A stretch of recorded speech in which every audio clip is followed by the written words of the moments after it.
America, we've got a problem, a big one. It's not just a minor issue we can sweep under the rug. It's called the national debt, and it's a ticking time bomb. Every second it grows larger and more dangerous. We're talking trillions of dollars. That's an amount so vast it's almost impossible to truly comprehend. That's right, trillions with a T. This isn't just a number on a page, it's a financial burden that impacts every aspect of our lives. This isn't just monopoly money, folks. It's real, and it's affecting our economy in ways we can't ignore.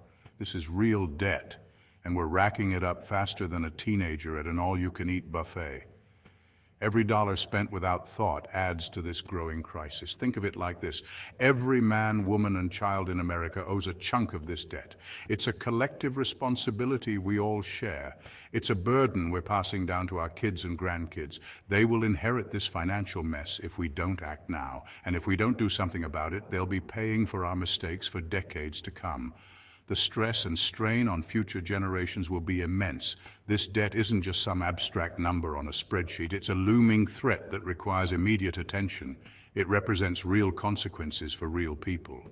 Families struggling to make ends meet, schools lacking resources, and communities suffering. It means less money for schools, roads, and healthcare.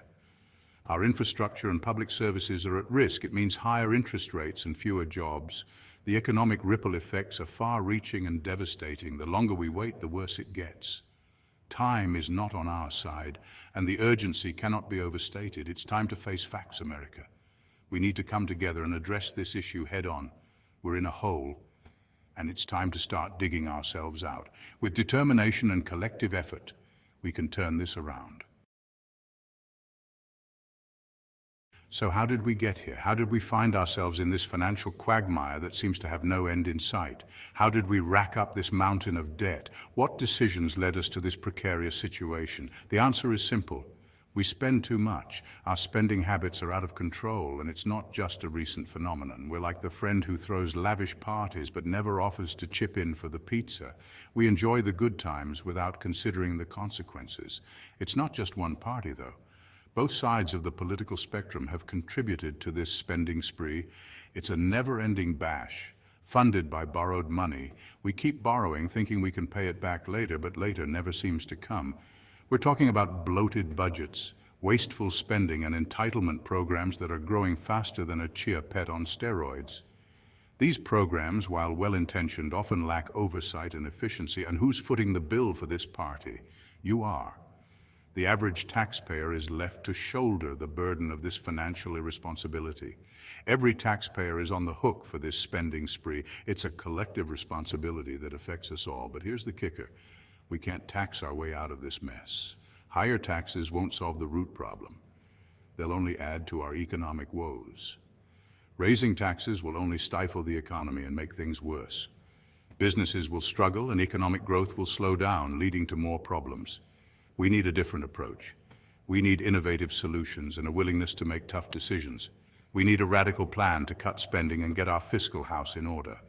It's time for a comprehensive strategy that addresses the root causes of our financial issues and sets us on a sustainable path for the future.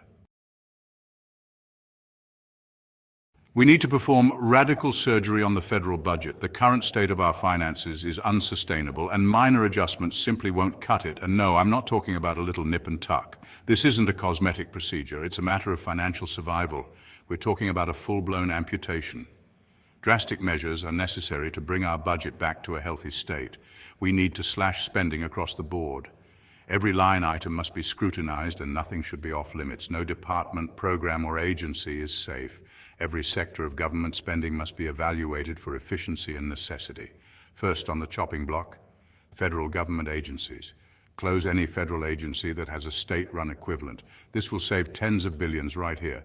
Second, no money ever goes to any pet projects until the debt is paid off and we have a budget surplus of 10%. No more bridges to nowhere. Third, no elected official is eligible for re-election or election to another office as long as there isn't balanced budget. We have to live on a budget out here in America, so does the government. Fourth, elected officials. Salaries are set at a maximum of 120% of the median income in their respective districts. You want a raise, then do your job and help raise up the people who elected you. Fifth, retirement benefits are set at 120% of the Social Security available to the people in their respective districts. There is no sense in a politician getting free healthcare for life that is better than what their constituents have. Sixth, not one penny can be sent to any other nation or international organization unless there is a budget surplus of 10% and all domestic agencies are fully funded.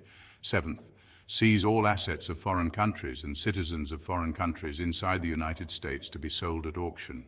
The only people who can bid on assets being sold at the auctions are American citizens. Eighth, recall all debts. If your country or international organization has at any time in the last 200 years received any money from the United States, either in the form of a loan, grant, or foreign aid, you have 30 days to repay the debt in full. The federal government wastes approximately $60 billion each year in foreign aid, while we have homeless veterans living on the streets. Ninth, close all foreign military bases. We need to stop being the world police. And no more funding foreign wars. How much have we wasted in Ukraine? $200 billion. More. Now let's talk about the cost of illegal immigration and how to fix this crisis permanently. In 2023, illegal immigrants contributed $13 billion to the economy. According to the Congressional Budget Office, illegal immigration cost the taxpayers $150 billion. Now let's talk about the cure. We know what the disease is. Close the borders, lock the borders up tight, use the military and authorize lethal force. Deport anyone here illegally. Don't split up families. If both of your parents are illegal, then you are too. I don't care where you were born. End birthright citizenship. Seize all assets of illegal immigrants to be sold at auction. The proceeds go to funding the border and paying back the communities that have suffered from illegal immigrants. Seize the assets of any company that employs illegal immigrants to be sold at auction. Sorry, Tyson and Del Monte, start hiring Americans. Seize the assets of anyone who has given housing to illegal immigrants to also be sold at auction. Any elected official who has aided illegal immigration through passing legislation to house, feed, employ, or benefit them in any way will be immediately removed from office and charged with treason. Any non-elected bureaucrat that has aided illegal immigrants through policies or refusing to follow federal immigration law is to be removed and charged with sedition.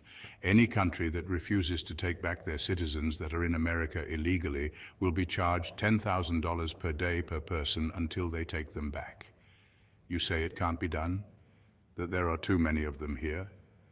We need to make it so distasteful for them to be here that they deport themselves. You think this is inhumane? How humane is it to kick homeless veterans out on the street so you can house illegal immigrants? How humane is it to put criminal aliens ahead of law-abiding citizens? These might sound like extreme measures, and yes, I agree with you, it is extreme, but it needs to be done. We can't afford to let the federal government to keep spending like a bunch of teenage girls with daddy's credit card. I hear you, I really do. But here's the thing. If we don't get our fiscal house in order, there won't be a country left to protect. Our economy will collapse, and we'll be facing a whole new set of problems. We need to find a way to balance compassion with fiscal responsibility. It's not easy, but it's necessary. But let's be clear, doing nothing is not an option. The consequences of inaction are too dire to contemplate.